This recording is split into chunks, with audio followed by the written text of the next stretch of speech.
All right. Well, it is 7 o'clock here on a Saturday night at Savoy Automobile Museum, and it is my distinct honor and pleasure to welcome you all to our, technically what would have been our second Tireside Chat of 2026, but it's actually going to be our first because our first program was postponed due to weather last month. So we are excited to have you here with us. My name is Tom Schnall. I am Director of Curatorial Services here at Savoy, and it is a great opportunity to have you all out with us as we're going to be celebrating one of our exhibitions that we currently have on display in Ferrari in America. And as we prepare for that program tonight, I want to go over a little bit of housekeeping and some information that's going on here at the museum that I can share with you. So I believe you're going to see a couple of slides here on the screen with our current exhibits. Of course, if you've been through the museum tonight or anytime recently, you're going to see what is currently on display with our cartoons exhibit with the emphasis in TUNES and cars featured in song lyrics. Our newest exhibition featuring the early years of Corvette, the C1 through C3s. Shelby built. That exhibit opened last November, so it's got about a month remaining before it leaves the exhibition display. And as always, our Savoy collection. Now with that, what is coming up is something really special, and I'm just going to kind of hit on one real quick. I mentioned that Shelby Built will be leaving, so that means our new exhibition that is coming in March is an exhibit we're calling Living in America, the James Brown Collection. And that is actually James Brown, the godfather of soul, born and raised in Georgia, out in Augusta, in the Augusta area. After his passing, his cars were not seen to the public or have not been seen to the public. Since that time, this will be the first opportunity that they are going to be on display to the public along with other items from his collection. So we are excited to be able to showcase that with you. And then you'll see all the other exhibits that are coming throughout the museum throughout 2026 that you'll be hearing more of. As far as our regularly scheduled programming, we have our Movies at the Museum series that takes place once a month here in the theater. Coming up this month is going to be Goldfinger, so that will be one if any of you Bond fans out there. We take place right here in the theater for our Movies at the Museum series from that event, and you can see all this on the website as well. And then lastly, without further ado, you didn't come to hear me talk tonight. You came to hear our friends that are a part of this incredible lineup of exhibition cars on display at Savoy. And it's my distinct honor to welcome our moderator and honoree of the Ken Gross Gallery, our friend and co-curator of this exhibit, Ken Gross.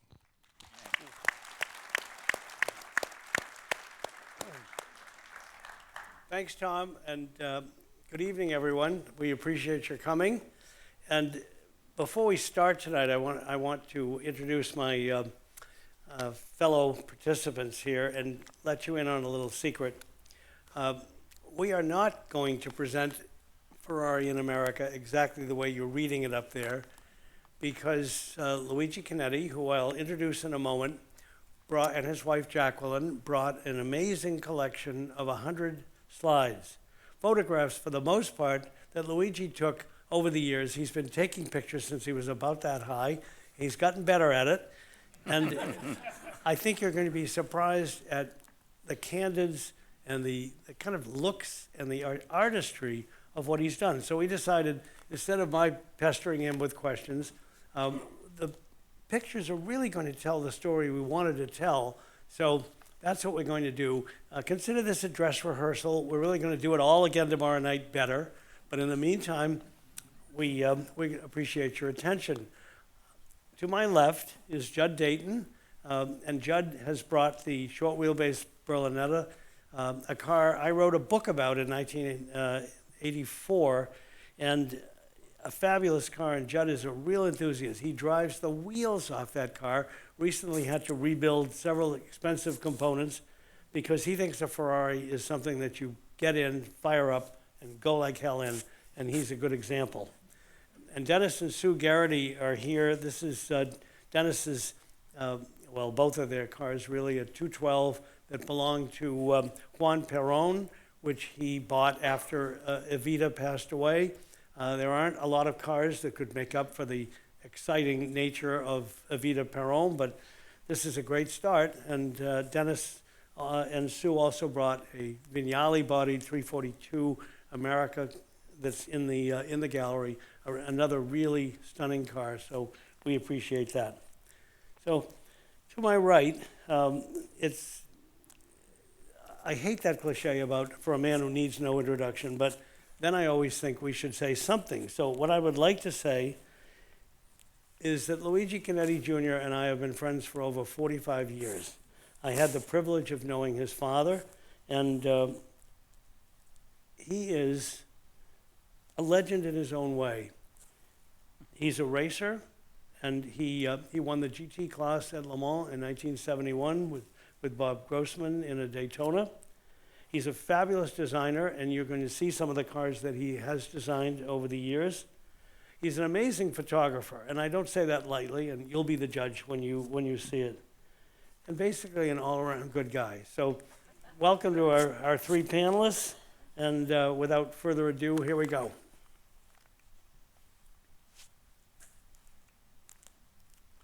So Luigi makes the point about the picture, particularly the one of the three kids. He's the fellow on the, as you're looking at this, he's the guy on the right. And you can see a very attractive young lady. And look at the way he's looking at her. He's never changed. He has an appreciation for fine cars and for fine ladies, and he's married to an absolute wonderful one. A little bit about that picture, sir? Oh, I can just talk. Can everybody hear me? Yeah. It works? Yep. Okay. Well, the little gal there isn't exactly objecting. I mean, she's preening. I mean, she's doing the, can you imagine what she's going to be like in 20 years? Yep. I mean, so that was, Dad's being very serious, as you can tell. Right. And I've got the knee up in the air. I mean, the future's pretty well established. I think if he had a jacket on, it would be over his shoulder and not over his sleeves. And that, of course, is Luigi Sr. on the other side, with that serious face that you will see repeated over and over in our photographs here.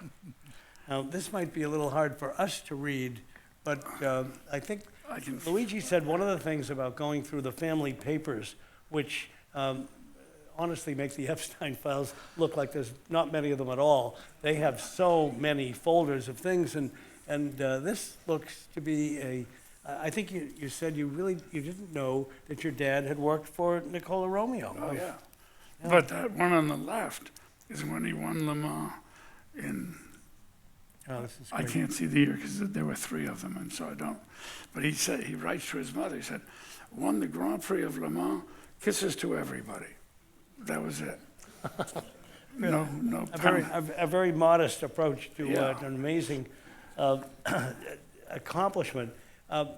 The picture of Luigi, I've got to get this right, on the Luigi Sr. on the right. He's with Louis Chiron, Right. and they were great friends. Oh, and you can tell what racing was like.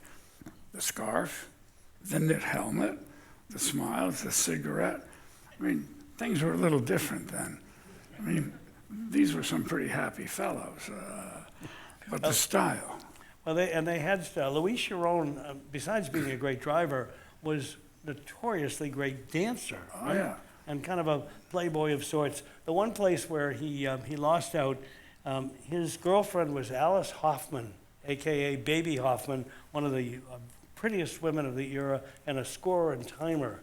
But he couldn't commit to marrying her, and Rudy Caracciola did. So off they went. And that's your dad, I think, in the other photo as well. Yeah, in a Grand Prix at Reims, but he didn't like open-wheel cars, so he didn't. But he was fast, but he didn't like them. I think he was fast in almost everything he drove. Now, I promise we're not going to tear you through documents all evening long, but there's some really interesting things here. Well, the one on the left is when he's taking a Talbot during when the Germans were marching in Paris in 1940. And it's a laissez-passer. How do you say that? A free pass. A really, free pass to go yeah. from Paris to Monte Carlo in a Talbot. And that's the gendarmerie in Paris allowing him to go. So anybody that would question him, that was his get out of it. Which was amazing about that at the time period, because Luigi Sr., like many people in Italy, was not a fan of Mussolini. No. So he had a chance to leave, and he took it and went to Paris and was allowed with his safe conduct pass to move around. But he was also, when he came to America, and we may have an opportunity to talk a little bit about how that happened, but when he did, as an Italian alien, if you will, at first they were suspicious of him and what his motives might be, but he was eventually trusted, and as you can see with this Rogers Diesel Company, he gets not only a great recommendation, but in 1946, he's being paid $115 a week, which was serious money. Oh, yeah.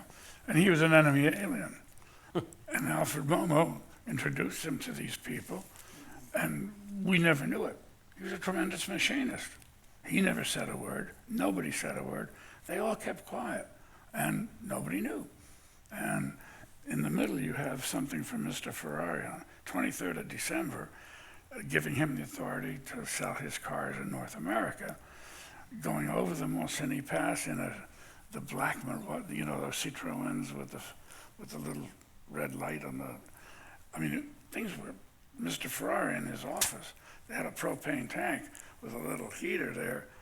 There's no heat in Italy, none. So things were pretty common. Dad bought American dollars to Italy.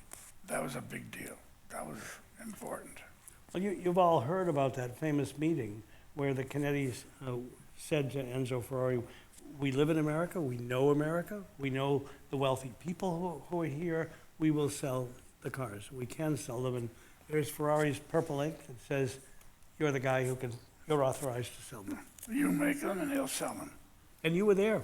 Yeah, I was 7 years, well, not 48, I was 6 years old. And my mother was there as well. Yeah. So we're looking at an Alfa Romeo here, and those of you who recognize those bricks in the background, this is Indianapolis. What's happening? Well, they brought over this to race at Indy, and Lucy Shell was the sponsor. It was René Dreyfus, the bag, and Dad. But they didn't know the rules, and they didn't qualify. They didn't know the system of lights. It was completely new. I mean, they have enormous brakes on there. You don't brake at Indianapolis. There's no need. So they were a little left behind. And somewhere along the line, he met my mother. We never found out how. He never said a word. She never said a word. Her mother never said a word. We have no clue. None. Zero. The good thing is they did meet, and they both spoke French because your mother was from Belgium, Yeah. and the rest, thankfully, is history. So that's when he won at Montlhéry outside of Paris, and again he drove most of the race, and he's got a belt there because the banking was very rough, and that kept all his insides inside, which was a great idea, and he won, and the Belgians were second, but the smile on his face, he drove most of the race. Jean-Luc in the driver's suit, and the lady with the sunglasses is my mother. And she was pretty good looking. So we think these are 166s, and the Ferrari market letter is here and Steve Algrim to keep us honest. But these cars were related kind of a little earlier version of Dennis's car, which is the next engine displacement and more of a Grand Touring car. And on the right is my mother and I have a cowboy shirt on, so it's sort of United States with a cowboy shirt. You were kind of an American Really kid, even though you styling. spoke. I'm You sorry? had the high style going on there. Indeed. You were groundbreaking. He still does. That's a pretty good picture. I like that one. Now this is a great picture. I obviously didn't take it. Now this is something a driver would love to see. You've got Lord Charleston on the right, but that panel or the signal board says one more lap. Now one more lap after 23 and a half hours, yeah. you had to be pretty happy. One more lap. I mean, Almost there. almost Yeah, there at Le Mans. And Le Mans, We've got Le Mans, Monte Carlo, and Indy, but Le Mans is Le Mans. That is, So the man who's crouching is Lord Selsdon, who owned the car. Luigi Sr. was always good at selling a car to somebody and then getting to drive it himself. And Oh, Lord it's a perfect Selsdon, idea. as Lou just pointed out, he drove maybe 20 minutes of the 24 hours. And they've got one lap to go. He looks very energetic here. The Oh, yeah. story was that he wasn't feeling well enough to drive, but the truth is, Dad didn't let him in the car. That's simple. And Mr. Ferrari always called him a dromedary because you just get in and go. Didn't get out. And there you can see the same look on his face that he had when he was 8 years old. Nothing changed. And all the 1,000 miles I drove with him, he never missed a shift or hard. I noticed your windshield wipers weren't working on every. You know, that was a problem. Yeah, that was a problem. And they're pretty dirty. Can you all Those hear bugs him had a okay? field day. good. So when you think about it, I mean, that is the 1,000-yard stare. And today, no one would be allowed to drive Le Mans by themselves. But in those days, things were a little bit loose. But talk about an iron man. And that jacket he's wearing fits Jacqueline. Stand up for a minute, show a size 1. That's a size 1. And in Florida, there's nobody that's a size 1. So you can imagine the consignment store she goes to. Do you know how many laps or how far ahead he was at the finish? Enough to win. That's all that matters. That's it. No clue. Well, speaking of winning, here it is. That's The, it. that Oh, exciting yeah, and moment. Sean Favreau, who was a journalist. I mean, you had to feel pretty good crossing the line after 23 and a half hours. And you'll see a few photos that are pretty interesting after that. Pretty incredible.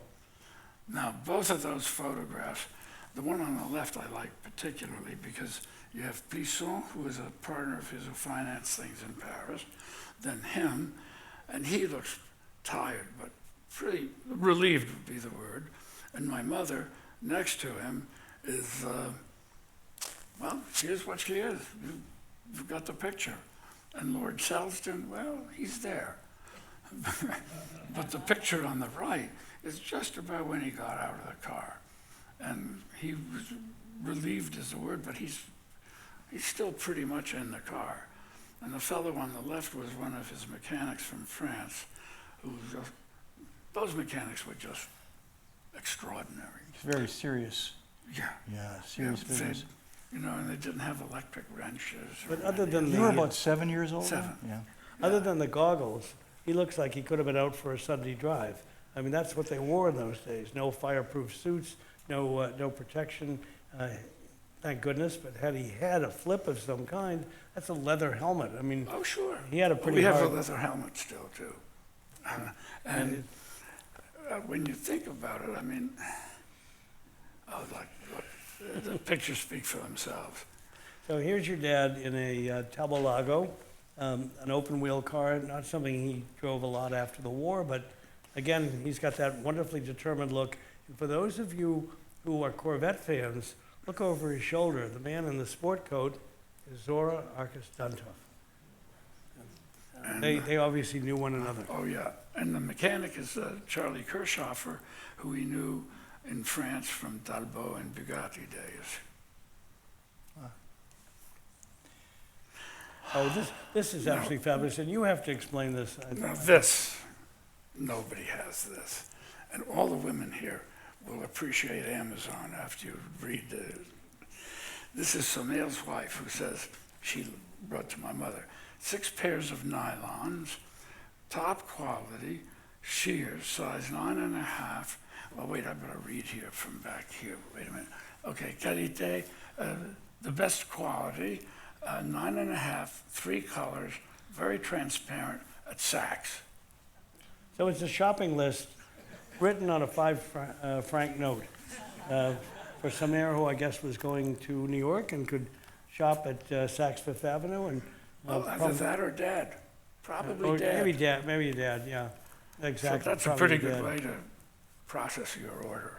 And the neat thing is, like so many things Chinetti, is that they still have this wonderful bill from all those years ago. Now, you know the car. Yeah, this is Tom Cole in a Ferrari 340, I think, right?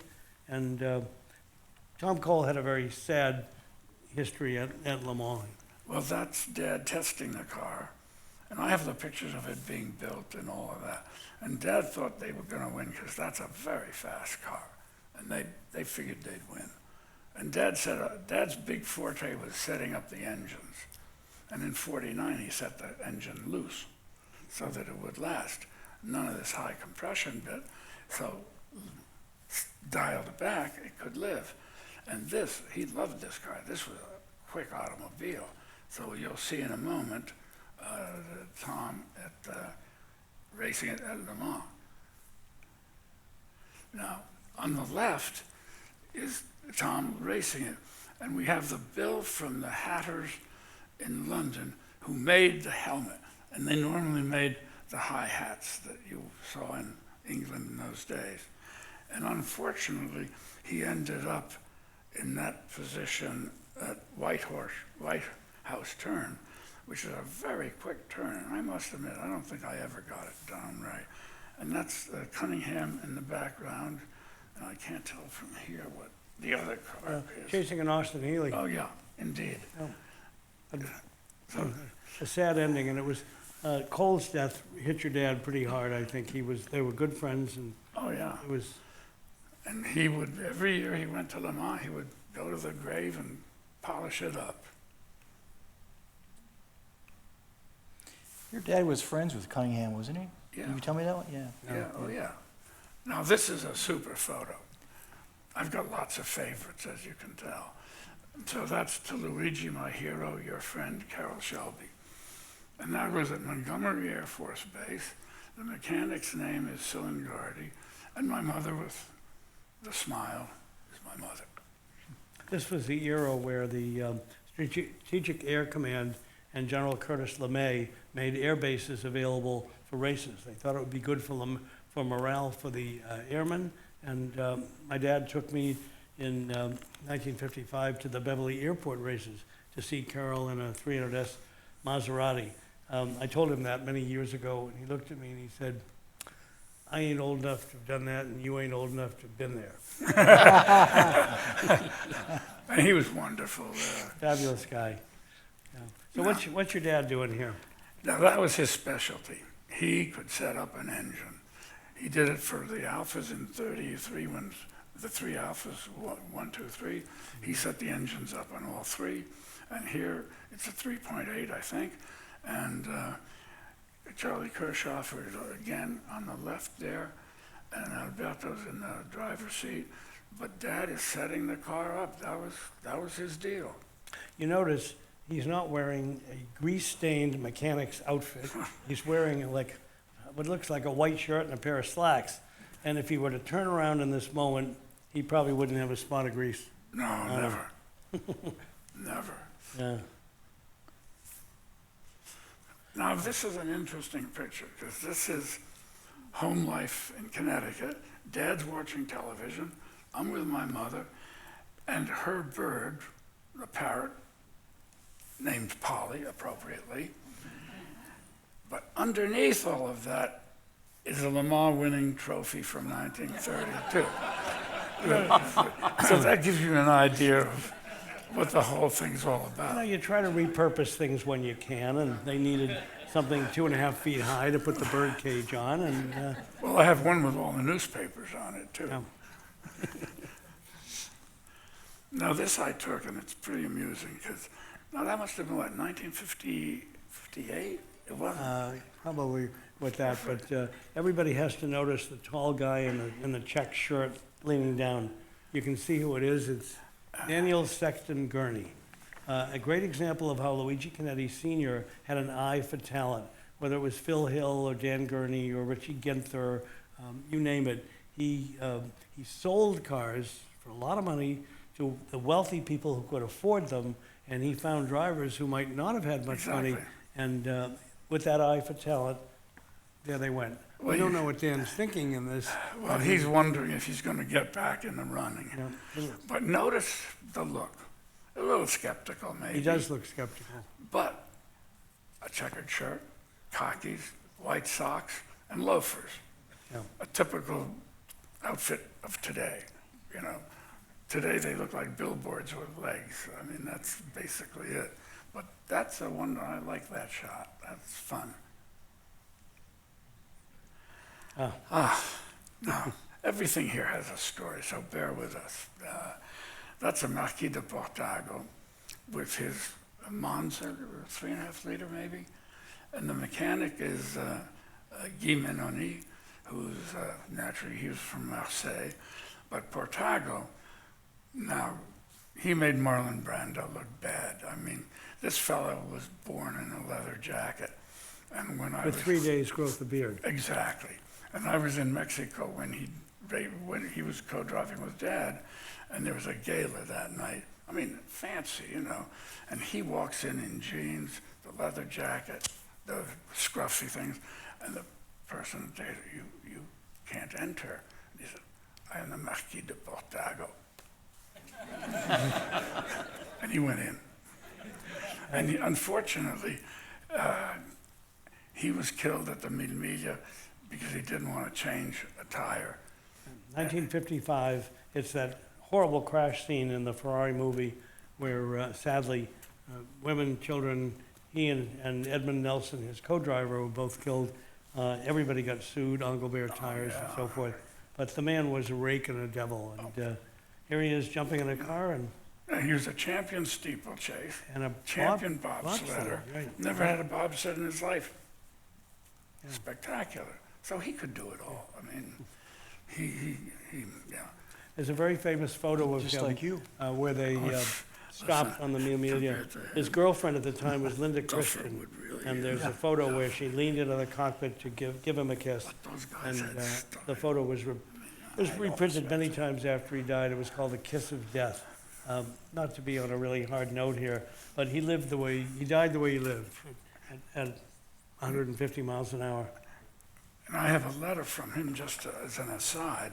He lived in Avenue Foch, which in Paris was one of the best addresses. And he writes to Dad saying, please sell my Monza. I need the money. I'm broke. Right. Funny. So here's Richie Ginther, kind of an undersung driver in many ways, although some of you will remember he won the first Honda Grand Prix victory in Mexico City. But when he drove, and he's talking to Luigi Sr. there, you couldn't call him an aerodynamicist, but he's the guy who did the first little ducktail on a GTO. He was one of those rare drivers, and Phil was another, who could tell the engineers, tell the mechanics what the car needed when it needed it. And you can see the intensity, and obviously, typically of your dad, he's at a race, and he's dressed up like he's coaching a hockey or a basketball game. So that was the way. You've got to read this. Can everybody read this? Comments would be welcome. Kind of the way things were. Here in 1959, the Ferrari factory is shipping 2 cars. God knows what they'd be worth today. And they're saying that they're shipping them with used tires, brand new cars, because it's all they could get. That's the Ferrari factory racing. So there was no money there. Oh, you gotta love this picture. Film fans, that's Zsa Zsa Gabor Yep. with Porfirio Rubirosa, Yep. and one of the many beautiful women that Rubirosa squired, I guess is the word, right? Well, that's an interesting way to phrase it. No comment, Richie. We were warned by the censors that we shouldn't say anything about Rubirosa, but we can't resist that. Oh, go ahead. Well, I thought you would do it. but- Okay, I can do it. I'll take the blame. When he went to restaurants, he was very famous, and they called him Le Moulin à Poivre, the pepper mill. Because in those days, the pepper mills were like that. And a certain appendage of his was about the same size. So that was basically where the nickname came from.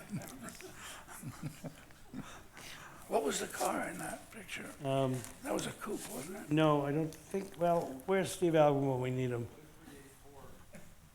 Well, a chassis number. We vowed we wouldn't hear a chassis number. We thought we Gonna asked talk about everybody at the chassis door, numbers. if you know chassis numbers, I'm sorry, you can't come in. Keep it to yourself. Just, You be quiet. It is a 375. okay, that's good. But the funny thing about Ferrari chassis numbers, maybe it's not so funny to everybody, but kind of like the old thing about the jokes at the prison. For Ferraristi, you can just tell them 0343 AM or whatever, and they know the car. And obviously, thanks, Jim, there, we know what we're looking at. And some numbers did get sort of, You probably Switched have around. cell phones that all have serial numbers Oh, for I'm your sure. passkeys oh, I'm as sure. cell phone numbers. Now, you know the Ferrari transporters today, right? Well, that was the Grand Prix transporter in '59 in a rather modest trailer that we loaned them, and that's the '59 Grand Prix car at Sebring. Things were a lot more primitive in that era, for sure. Here's Phil Hill using racing fuel in the rental car, right? Right.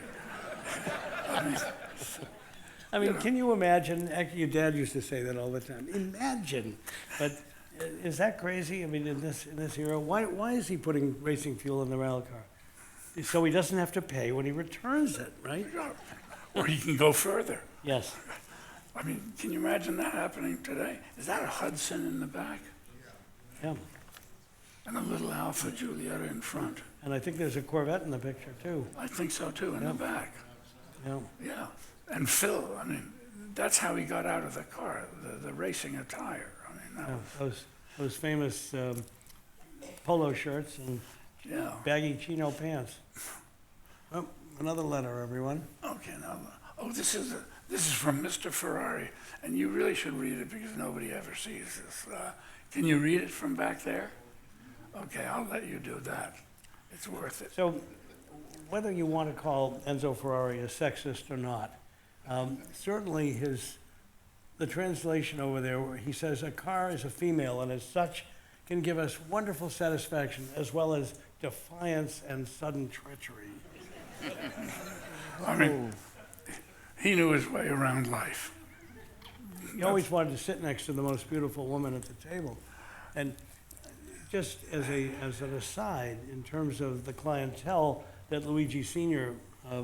Was able to attract, this telegram is from the Aga Khan, who was married to Barbara Hutton, the Woolworth heiress. Your dad figured out very early on that the people who could afford these cars and would probably provide the best publicity because they'd be photographed wherever they went, were some of the wealthiest people in society. Well, plus it was sort of a raison d'etre. It was a reason for doing the whole thing. Yes. I mean, otherwise, why would you sell a car that nobody, non-shrink? Well, what's this? Particularly nobody famous. You know, but if it's famous, the car becomes famous. Yes. Yeah. That they go together. It's amazing your dad saved all these things. It's amazing we found them. Yeah. Where did you find them? His sister kept a lot, and Jacqueline, where did we find them? Pardon? Where did we find all this? And the archive room in Canada. No, but before they got there. Oh, in your house, in the storage facility Oh, yeah. in Connecticut. They were in different places. She scanned a little under 100,000 individual items. I mean, it's unbelievable. And my aunt in Milan kept everything. Everything from when they were basically born until her death. She kept everything, and we found it all. From your father's apartment in Milan. Yes, from the apartment in Milan. So you're kind of getting a preview here. I'm not supposed to use the B word, but there is a book that will have a lot of this wonderful and fascinating information, and obviously you'll hear about it in the future. But it's something we all can't wait to read. But you're getting to see some of wonderful, I don't want to use the word minutia, let's just say great details of the Chinetti lives, and a lot of it is right here. And a lot of the people that he associated with. So we talked about Lou as a designer. Tell everybody what they're looking at here. Oh, this is rather simple. We had a chassis, and the only way to do something with the chassis is to put a dress on it. And nobody will believe it, but I sketched this on a napkin. There was nothing to it. You put a Ferrari front, you chop the top off, and you put a little back on it. And it was very light, and it was very nice to drive, but there was no skill involved in drawing this up. You just sort of made use with what was already there. That took no effort. You can see elements of perhaps the 275 or Nart Spiders in this shape. I think our next picture, right. This is the Denise McCluggage Pinky Rollo Sebring class winning Nart Spider. It's in the snow with the top down, so we really tried to preserve it very well. So I have to ask you a question, and maybe other people would like to know too. You know, the 275 GTB, we look at them today, it's a really sexy looking car. Nothing against short wheelbase Berlinettas, but it's beautiful. But they built, what, 10 or 12 or 14 Nart Spiders? And whatever the number was, Steve will know, they had trouble selling them. Well, why do we think? I mean, they were beautiful cars. They couldn't sell them. They were, languishing, right, in the short. Yeah. well, they were dogs.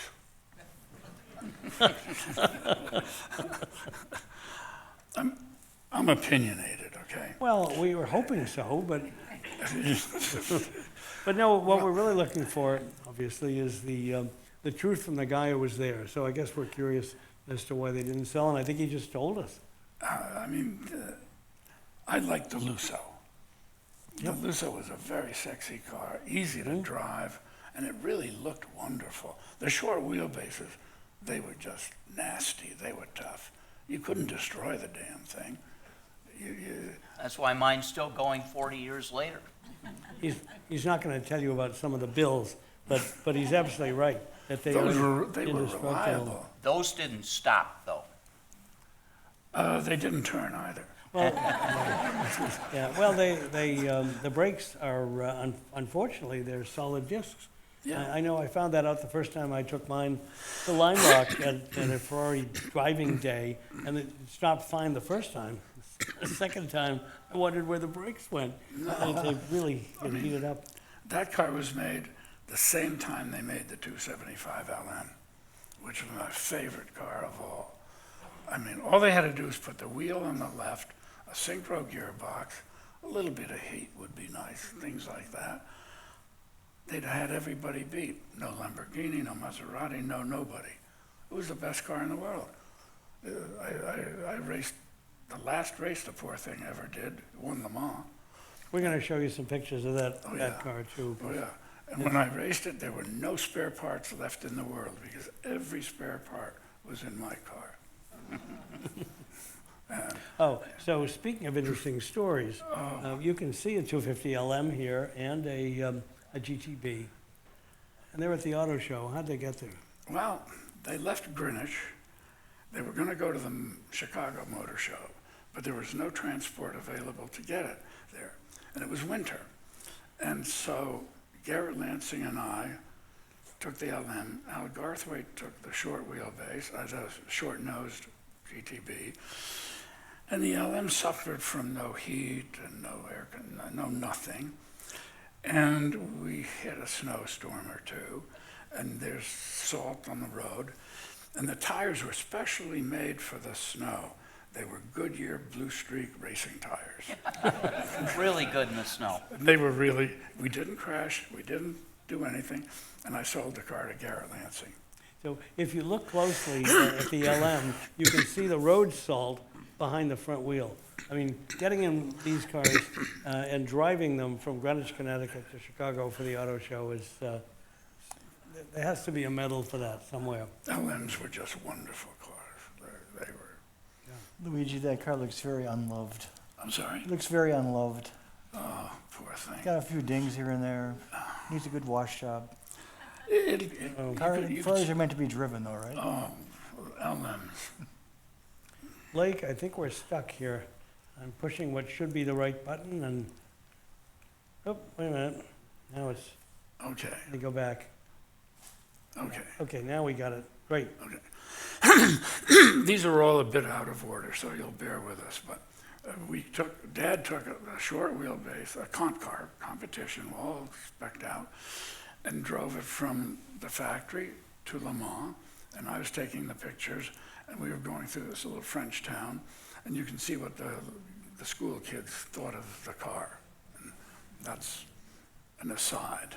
So one of the points perhaps here is that this is what they did in those days. They drove the car from the factory to the race. Sometimes it was to help break the motor in a little bit. It was also a little less expensive perhaps than putting it on a truck.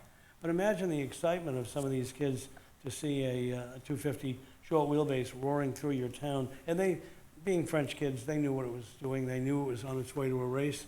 Just a very exciting little thing. Years ago, not to chime in, but No, we took please my chime in. short wheelbase up to the Brainerd racetrack in Minnesota, and we took 11 250s with us, including a pontoon fender Testarossa, 3 short wheelbases, 3 TDFs, the first GTO ever made, California Spider, and we'd go through these small towns in Minnesota, and people be walking on the side of the street, and they wouldn't even lift their head to see what the heck just went by.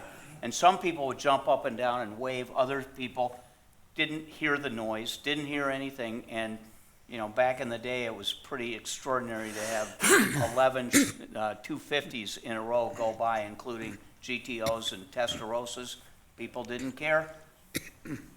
At all. What are we looking at here? Now, this is near our garage at Le Mans. Now, you see the kids and you see the mechanic in the car, and take a look at the woman in the house, and she's looking at this whole scene with a fair amount of skepticism. But that was Le Mans. And when Denise was supposed to drive Le Mans with Rodriguez, and they wouldn't let him drive because he was too young, and they wouldn't let her drive because she was a woman. And she's always fond of saying, the next year, he was of age, but I was still a woman. Denise was a great example. We don't have a photo of her here. We do have her car. That Luigi, if he recognized talent, it didn't matter if it was a guy or a gal. No. Denise could drive, and he let her drive. Absolutely. Yep. Now, that's Sterling Moss on the left with Bizzarini, who was the chief engineer at that time for the GT cars. And Sterling Moss had the Rob Walker entered car. And the first lap, he's in between 2 Aston Martin full race cars with a GT car. I don't know quite how he got there because he was a genius. And on the right is Lorenzo Bandini. What the hell was he doing with that wrench? And What is that wrench for? What nut did it fit? And what was he doing with it? And that's at Sebring. We could speculate he wanted to hit somebody with it, and he was just waiting for a target, but I mean, it is pretty incredible. I never I mean, even a front hub is probably smaller than that. So now that you're talking about 250 LMs and your favorite car, That was at Le Mans. And toward the very end, and the fellow in the back in the hat was dead, but he stole my hat. So that was my hat. But the fellow, Ed Hughes, is with a golf hat on the far left, and he kept claiming that he drove the car during the night because... Ed Hughes. Yeah, because Master Gregory Right. didn't like to drive at night. Well, when I drove with him at Le Mans, he didn't have any problems seeing at night, so that was just not a problem. But this is the car that wasn't supposed to win. It was supposed to, with Rent and Gregory driving, it was supposed to be the hare kind of running out in front of everybody else and maybe making them brake. But it didn't brake. And toward the end, because it was the surviving Ferrari, Luigi's dad told me in an interview a long time ago that they went back to the tire pile looking for tires that somehow had enough tread. They couldn't, there was a number of tires they could have. They had to use the old tires, but miraculously it made it. And perhaps this is the crowd from that? That's the crowd 20 minutes after the race. So that's a fair number of people sitting there between the grandstands and the pits. So I think we have another photo of that era, if I can I mean, that's a get lot this of people. thing to work. And that's Dino Ferrari writing to my family, Happy New Year, thanks for your feelings or your thoughts, and that was Dino. Who has this type of stuff in their attic? Only one person I can think of. I wish this clicker were working a little better. Blake, do we have the backup clicker somehow? Not getting this to go. Oh, there we are. Well, that was my rally car until I drove it into the driveway of my house. It didn't make it. But the police were very nice because we used to hire them to bring cars from the pier or the airport, so that was never a problem. But you can see the tire treads, tracks. Oh, sorry. This was when we won at Paris, Montlhéry, and you have Ricardo on the left, Pedro, let me look around to make sure. Okay, Pedro on the right, Ricardo on the left, and Dad naturally in the center. And they brought along the mix of the mariachis, and the Rodriguez brothers in France were just heroes. They just were wonderful, and they were wonderful drivers. They were just spectacular. In the rain, I once asked George Eaton, because I was driving with him at Sebring, I said, what makes him so fast in the rain? And George said, he's got magic hands. In the rain, unbeatable. They were phenomenons, the Rodriguez brothers.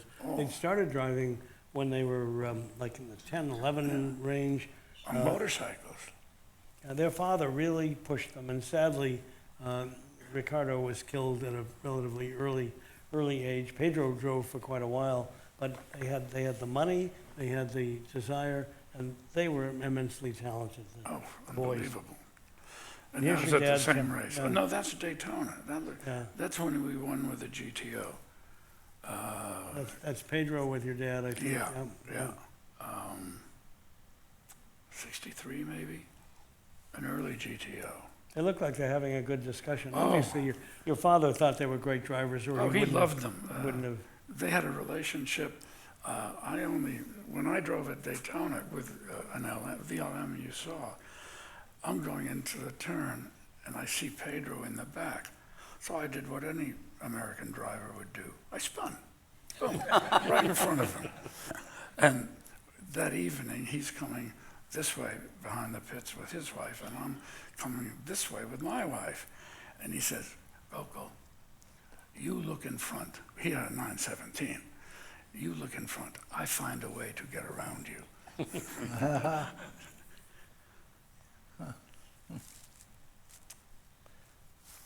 Blake, if you can hear me, we could use another clicker here. Everybody recognizes Phil. Yeah, this is when they won the continent. What was it was the Triumph, 3 races. What was that? It was the GTO, but I don't remember the distance of the race. But anyway, Phil on the left and Pedro on the right. And I had a choice of focusing on something. So I focused in on Phil's face because that was the one thing that was going to be recognizable, and it was well lit. So that came out that way. It's a great photo. This is a great photo. With Phil, you can see the relief and excitement of having not just finished a race, but won it. Smack it. Trying. We're good. Okay, and that's after the race, Pedro with the trophy. And we still have that somewhere. Pepsi Cola trophy says Yes. on. Yes, Yes, exactly. Yeah. And on the right, Pedro's getting fitted for the 4-liter TR. What was the nomenclature? Oops. We just missed one. There's Pedro again. I love this picture. Oh, I I do don't know too. I don't know what he's saying, but he's obviously animated in that wonderful Latin way. Yeah, And, and that's and- Graham Hill, the Yes. world champion, to whom I don't know what he's saying, but he's No. clearly very emotional about it. And clearly he's telling him how to do something. And this was Ricardo when he was driving one of our cars at Grand Prix cars. And again, there's that stare that they all have. You do not want to be in the way of that man in that car. I mean, look at those eyes. Oh, and that's looking into a night that no longer, existed. And that was him in an art Ferrari at Watkins Glen, again. Oh, this is a neat picture with Mr. Gibbs. Yeah. Mr. Gibbs drove that car to work in New York City. You notice it's got regular street plates on it, or Yeah. HG for, or FG, I guess, for Frederick Gibbs, right? And it's a full-on Testarossa race car. Completely. And he designed a few boats, the United States. The thing- the SS United States Ocean Liner. Yeah. People who could afford those cars in the early days, I mean, it looked like a who's who of accomplishments, Oh, really. he was just the naval architect at the time. And he just loved driving that car all over New York. Tom, if you can hear me out Just there, I fine. think we could use some help. Oh, Here's Engineer Chinetti, T.T. Dad and Mr. Ferrari. right? And Mr. Ferrari's, Kind of the brain trust of Ferrari in that era. and they, And you took that photo. yes, So, I mean, you were there as kind of a witness to history, and they're talking, they're not posing, but you've got that moment, and it's even better than if they'd all been standing there with some smile. yeah, they're And not it's just- posing. That's just so cool. And this is Fireball Roberts on the right, Dan Gurney on the left, and Fireball Roberts was a superb NASCAR driver. And I think he's explaining the banking to Dan. And Fireball Roberts, everybody said, oh, those guys can't drive something in the middle. Foyt, people like him, Parnelli Jones, Andretti, they could drive anything. Rain, they could drive anything. And Fireball was a wonderful fellow, just really, well, you can tell, they're just relaxed. You have an uncanny way of capturing people who are not aware they're being photographed. And that's the joy of what we're seeing here, I think. A lot of it's luck. Well, these guys drove in very different leagues, but they obviously had respect for one another. And then when they did have the series where everybody drove the same Porsches or the same Camaros, you really got to see who could drive. And Dan could drive stock cars, he could drive anything. Indy, anything. Yeah. This is Denise McCluggage's little 250 short wheelbase. Years later, she said she thought she got a good deal when she got $4,500 and a new Mini from Bob Grossman for this car. That's when they were starting to be worth 6 and 7 and figures and more. But her little blue bullet, as she called it, she and Alan Eager campaigned it in Europe. That's like the Trevi Fountain or something, Yeah, right? and that's a very Italian photo. You Yeah. can't do more than a Ferrari and people in the nude up there in stone, Judd, if I owned your car, I think I would take a glass of wine in the garage, just flip the lights on, just stand there and look at it. Do you do that sometimes? Well, I don't do it with wine, but I look at it a lot, and I'm a really lucky person to be able to do that. You should try it with wine, it's better. I gave that up a little while ago, but anyway. Now this is the picture. You saw the picture going to Le Mans with the little kids on the side. And this is going to Le Mans, George Aarons's car. This is a Noblesse, no, well, now I gotta remember. Okay, sorry, brain fade. Dad, George, and the jazz trumpet player, the Alan Eager? Alan Eager. Yes. Yep, he was Denise's boyfriend. Yep. And they were planning the map on how to get to Le Mans. And it looks like 2 short wheelbases. Yep. Yes, yeah, back to back. And that's it during the race. Yeah. And that's Dad with that same stare in another car, but I didn't take too many pictures of him, but that I feel is a pretty good one. That's a neat picture. You can sort of feel the speed. And here's the short wheelbase again. And this is coming back from the race. So drove the car to the race, drove the race in the car, drove it back. And this is a, like CFAC hot rod, ultra lightweight, short wheelbase, the hottest motor, the little bug screen on the hood. I mean, That's the very best one on the a planet. very serious race car, and that's what they did with them. And your dad, as usual, is he's not in jeans and a t-shirt. He's got a suit and Seersuckers, tie on. yeah. Oh, No, now, this is a test for those of you who like French cars.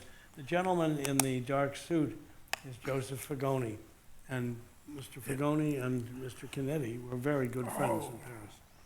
a lot of Italians came to France.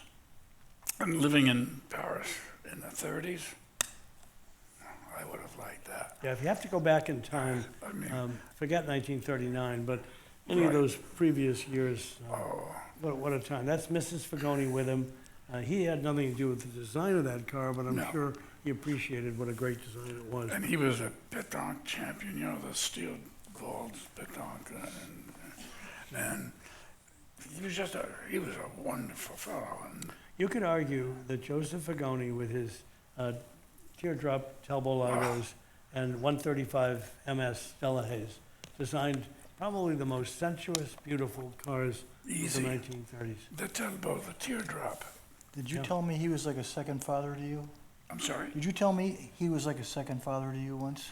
Uh, I thought you told me.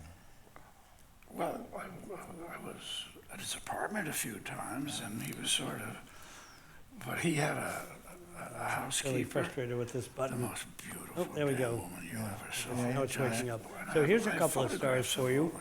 all this. This I is can back Sammy, everything up. Sammy Davis Jr. and Miles. Yeah. Miles was really a car enthusiast. And I don't know about Sammy, I think he had a dual gear. But it's a great moment caught in time. What were they doing when you took this picture, do you recall? No, I did not take this picture. Ah. And you've got the shark nose in the background with Phil Hill's Yes. autograph. That's pretty cool. At Monte Carlo. Yeah. Now, this was the same time when Ferrari and Chinetti and Dad were holding on to each other, but they were around the corner. And here they're testing the shark-nosed Testarossa. And the tall white-haired fellow is Bazzi, who was Ferrari's #1 now. Luigi Chinetti. Yeah, And it looks like they're testing an alternative seat in this photo. The mechanics all around. So it looks like they're driving to a race here. yeah. It was easy way to get there quickly. Another neat photo. You couldn't just be a driver in those days. You had to be an acrobat, particularly with something like a Le Mans start. Who's the driver jumping in here? Alan Canal, Yeah. and that was a 335, is that correct? I think. But This was Elkhart Lake, and Yeah. I was lucky to take that picture, and it really sort of shows we the whole we era. can't dispute their agility, that's for sure. Okay, now this, Is that one of your photos? yeah, Yeah. now this one is pretty good. Now this is from Mrs. Ferrari to my mother. So it's worth reading, taking a moment or two, because it shows you what she was like. Because the movie, or whatever the name was, shows her off to be basically a dumb woman. She was anything but a dumb woman. Dad loved her, my mother loved her, and I loved her. She was just sensational. She was just wonderful. So you can see what the sense of humor there is.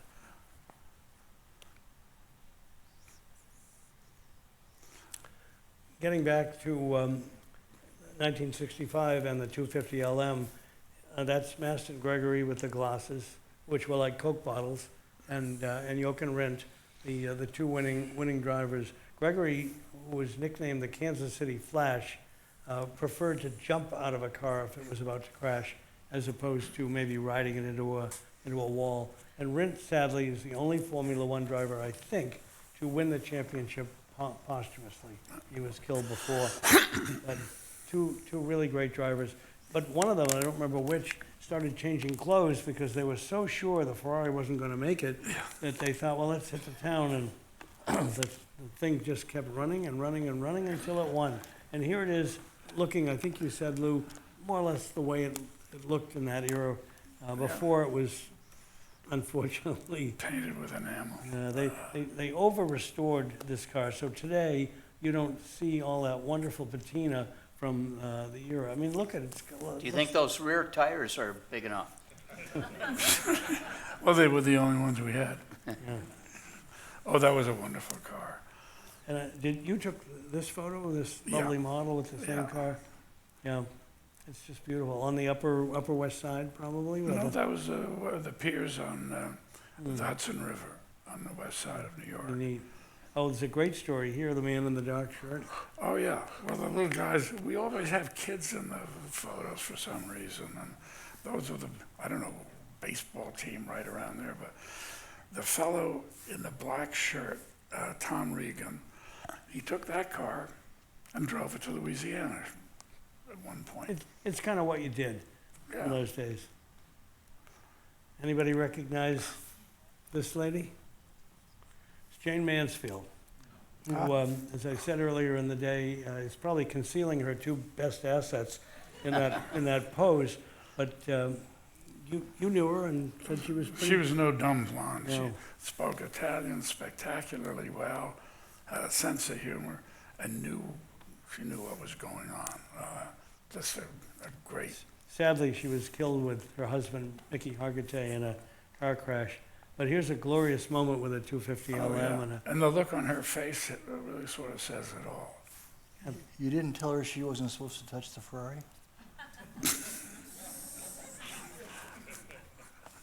This guy. Because we're getting close to time, we'll tell you that this letter, if you read it closely, is a reminder to Sterling Moss that they had to pay the mechanics a certain amount of money. Sterling could be a little on the cheap side, and he wanted every penny due him, and it had to be explained to him that if you want the mechanics to work hard, they get a piece of the action as well. This is a car, 312P, and 312Ps were beautiful cars, but the body was very heavy. Not beautiful enough for you. Well, it was too heavy, and I drove it as a coupe with a Damowitz, but Wayne Sparlin, and we talked about it with a friend of his, we chopped everything up. We kept the frame, we kept everything else, but chopped everything up, and it became very light and very manageable. And I'm about to go out with it, and the lady on the left there's my mother. And as I was going out, she said, "Now, don't go too fast." And I said, well, that was the whole idea of the thing. Here's something that we probably don't see today, but if you were booking passage on a ship to Europe, this was your luggage, a had to be Ferrari first racing class. car, in first class, they shipped your car. So imagine if you want a sling under each tire here, and they're loading it on the ship, probably on the Upper West Side. Very easy to do. So we talked about Lou as a designer, and I think this is one of the most beautiful cars you did, and we wish it survived today. I don't think it does, but It went back to being a race car. yeah. And But Bob Peake was the fellow that did that sketch. We did it together.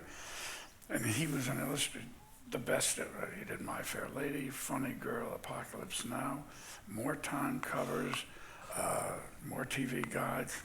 And the book on his work is about 2 inches thick. And if you look him up, that photo, to my mind, doesn't do this car justice, but this one does. It's absolutely beautiful, I think, and even though it's on a crazy valuable race car chassis, I wish it survived like this. 'Cause Oh. It's just beautiful. it is small. We could not get in it today or out of Well, it. we probably could, That would be a we problem. could stand next to it with that glass of wine, but Yeah. That would Hey. help. That would help. And this is when I raced at Le Mans, Dad, and he never told me how to drive, never did anything like that. He only said, be smooth. That's all he said. And that's him on the right. He was only happy at Le Mans. I don't say only, but Happiest. At his happiest was at Le Mans, and for good reason. And Well, maybe I should Yeah, do it, so go we ahead. don't have to have you brag. So 1971, Ferrari Daytona, 5th overall, and first in the GT class, Bob Grossman and Luigi Chinetti Jr. And if you can see, if you look in the open door, Luigi's smiling because, A, you're in the car, you finished, you very won, good. and Grossman was not in the car. Well, he wanted to do the last stint, and I said, no, this is mine. And that was, A great moment. So, the vagaries of trying to drive your car in Europe from one event to another, sometimes a cow gets in the way. and that's the same road that Dad would take going to Le Mans with a short wheelbase. It's a nice shot of you in Greenwich, I think. Yeah, at the with shop. With some of the cars of that era. Some of the used cars. So speaking of used cars, calculate for a moment, if you will, what Bugattis and Ferraris of this ilk might be worth today. They were kind of in the back shop, maybe with a few covers, waiting to be. And the one in the back, under covers, is my Indy car that I still have, the Bardo Ferrari. Right. Well, in those days, they were just old race cars. Ed, vintage car store in Nyack. Yes. We'll both think of it in a moment, but he told me once that your dad offered him a Ferrari dealership, Yeah. but he had to buy a bunch of these old race cars, was his and he didn't name? think he could sell them. No. Ed Jurist, Edge, good, Right. good. See, it So- takes two to tango here. it does. So here you are at Bonneville. Yeah, because Dad liked going for speed records. All I did in this life of mine, I copied what he did. Pretty easy. It was not a problem. And he always wanted to go record breaking, and he did that in France. And I picked up a book by Ab Jenkins. Remember him with the Mormon Meteor? Right. And I said, I want to go to Bonneville. And I got 3 sponsors for $25,000 each. And I said, if I didn't break a record, we'd give the damn money back. Let's see if we can find one of your co-drivers. Up, there he is. Oh, yeah. A certain P.L. Newman, who was a pretty good driver in his Yeah. own right. And a very nice fellow. We had a lot of fun with that. And that was You're probably wondering why Sam Posey is wearing a Burger King hat here. And I was wondering it too, so. well, we crowned him because he was doing. He was a fast driver, so we gave him a crown. It was perfect. Here's Bob Grossman, your co-driver at Le Mans, who at the end of his life became quite the painter. He sold cars in Nyack. He sold Lamborghinis and Maseratis and everything. so forth. Was a pretty decent driver in his own right. And he could sketch beautifully. And that was my little, 312. the chopped up Wayne Sparling body. I drew it and he made it. And we were running really in the top 5, I think. And then we had a problem with the drive. I don't recall what it was. But those fellows, I mean, they did get dirty. Yeah, this is the real thing. These guys are covered with grease, and they're just making every little adjustment they can. Nobody's thinking about how tired they are. They're just going to get that car back in the And race. they did. And now we were talking about this a little earlier on, and it's the only time I let anybody, but all 3 of those cars, and does anybody have any idea what's different on the car on the left from the other 2? We'll only take 10 seconds. You got 10 seconds. 9, 8, 7, 6, 5, 4. Think Smoky Eunuch Yes. and the 7/8 Chevrolet. Okay, there's a hand up. Cheater, because I already know. What? The one on the left, the nose has been cut down on.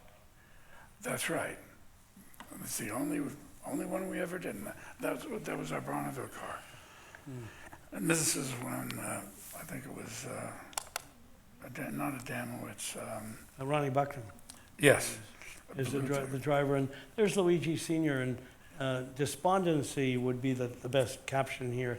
Just the slump of his shoulders. He's looking at what this thing costs, and whether or not it's a chance to rebuild it. I'm not sure his response was principle at that moment, right?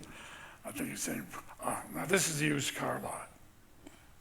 You can take a look and see HC 2900 Alphas, HC 2300 Alphas. There's this. Oh, and in the back there is the Ferrari Triposti, which is a 8-figure automobile.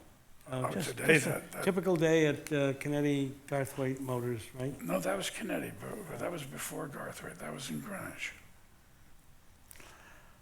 Okay, now this is, I have a lot of favorite photos, but I took this at Le Mans, and that's Mrs. Ferrari with her poodle. And everybody said, oh, she was just a slob or whatever you want. No, she was no slob. She was brilliant, wonderful sense of humor, and the whole family loved her. I thought she was just wonderful, and all her stationery was with the Dino logo up top. But we have 50 letters from her, and they're all personal and just simply wonderful. So she's unlike the movie. She was a real person. So if you saw the Adam Driver movie and you saw Penelope Cruz is a little bit exaggerated in terms of Laura Ferrari, but there's a handsomeness and an elegance about this lady that I think your absolutely. picture captured. Oh, it's just wonderful. We're almost at the end, folks. Here's you and your dad with the HC Alpha. Another car you designed. Oh, yeah, I designed this, and two Germans, father and son, each bought one. One was black and one was red. That's the red one, clearly. This is another one of Lou's designs on a Daytona chassis, a shooting brake, as the British like to call it.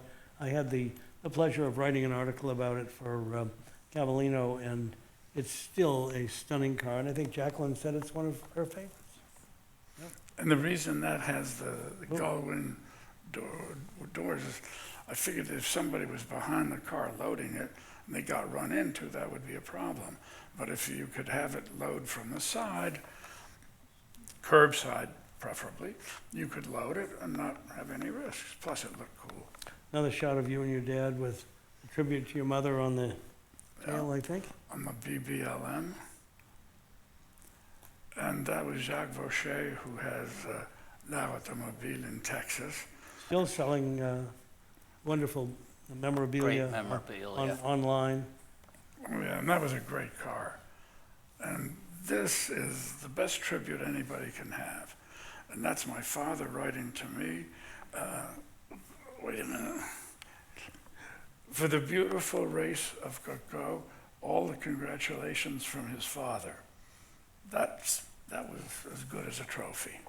Sometimes we don't praise our children the way we should, but you did. That was coming from a 3-time winner. That was a good. That's a compliment indeed. That was. We won't dwell on this, except if you read it quickly, it's totally a who's who of fabulous race drivers who were part of the racing for your dad, for Nart, for anything he was involved with. There's almost no great driver who is not on that list. So it's really impressive. And here's your dad at the garage at home. I had the privilege of meeting him when I did a story about him for Automobile Magazine. I went up there in my 275 GTB and drove to lunch with him, and I was nervous about the fact that here I had Luigi Chinetti in my car. And I asked him how he felt it was running, and he listened for a moment. He said, it's fine, it's good. And I said, should we do anything? And he said, beware the man with the golden screwdriver, the guy who's going to tune it to a point where it no longer works. And it was, for me, it was a great moment, and I think fondly about that day and fondly about your dad. And that was two 275Ps, one of which was the gullwing that you had seen, and the other one was one that I'd burned up in Mont-Tremblant. Mont-Tremblant. And only the center burned, and I got out of there in time. And that's a 288 GTO that I drove, again, from Modena to Le Mans and back. But by the time on the going out trip, just before we got to the Mont-Cenis, all 4 brakes were blued and cracked. So I had a slow trip to Modena, to Le Mans. And the Florini, who was the head fellow between the teams, said, wow, what are you doing with that? I well, you give me a fast car and I can't drive it.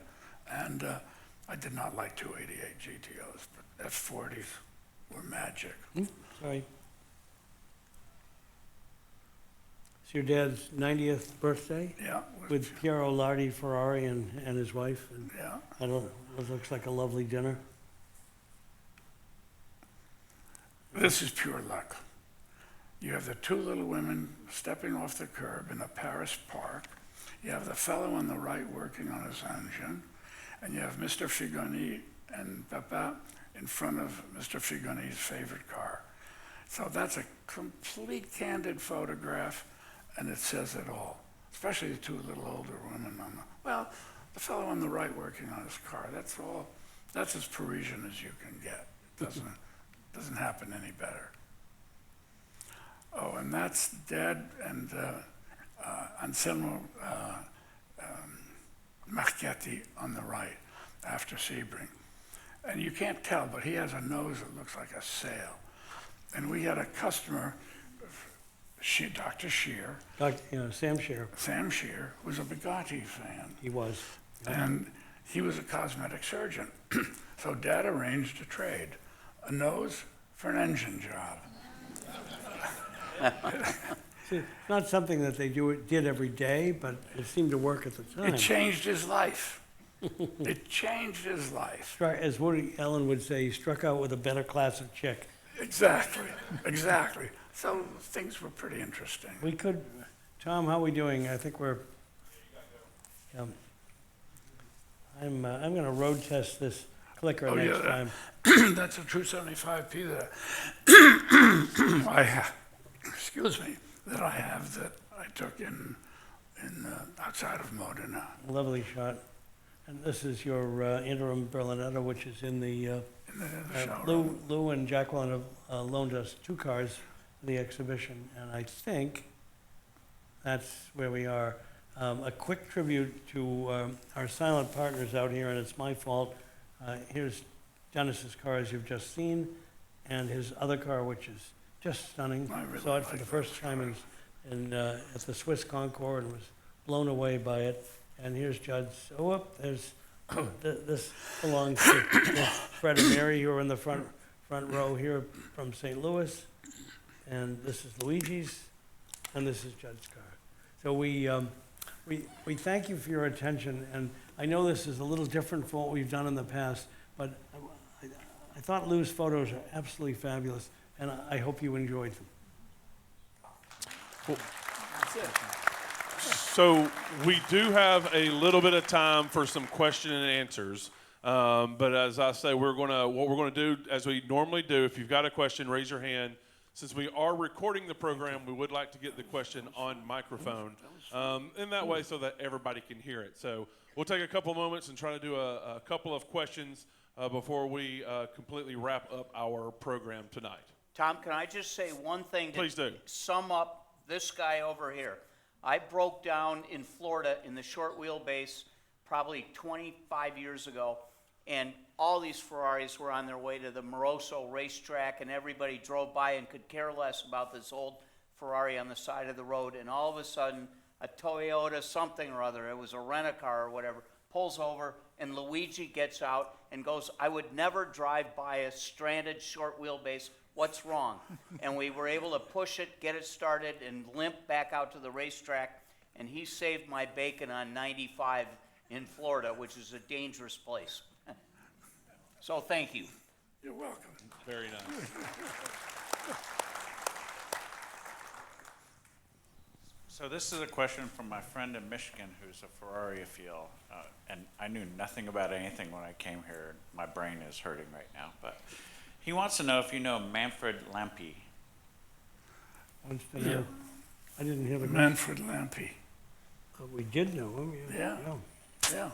Really, his dad worked for Ford and built the Thunderbolt cars, and not Manfred, my friend from Michigan, but his dad also restored Ferraris in the 70s, and he sent me a picture of his dad restoring a Super America in their driveway in Michigan.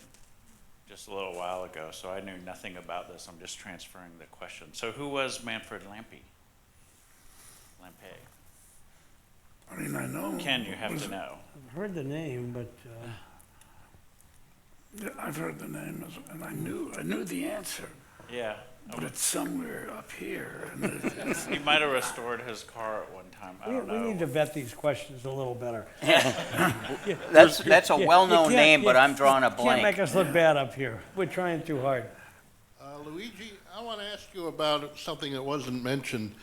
The period in late 1964 when Enzo was mad at the Italian Auto Club and entered his Formula One cars at Watkins Glen in Mexico in Nart colors painted blue and white. Is there anything you want to add to that? no, he didn't want to enter them under his banner, if you want.